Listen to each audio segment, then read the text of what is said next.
இங்கே எல்லார் வீட்லேயும் இந்த மாதிரி ஃப்ளவர்ஸ் வச்சுருக்காங்க பாருங்கள், சூப்பராக வச்சுருக்காங்க. இந்த வீட்டில் எப்படி தான் வளர்க்குறாங்கன்னு தெரில எனக்கு.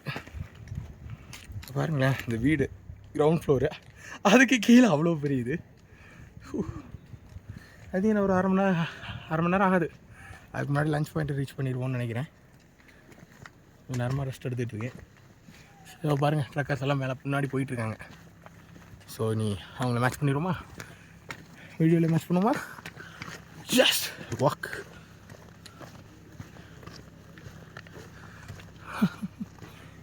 சின்ன ஏத்தம். அண்ட் இப்போ ஒரு கல் வந்து விழுந்துங்க. இங்கே ஜிசிபி ஒர்க் நடந்துகிட்ருக்கு பாருங்கள். அது அப்படியே மேலேருந்து வந்து விழுந்தது. பெரிய பாறை. எவனாலும் வந்துருந்தா சொத்தான் பாருங்க. இந்த ஜேசிபி ஒர்க் பண்ணும்போது தான் அங்கே விழுந்தது கல்.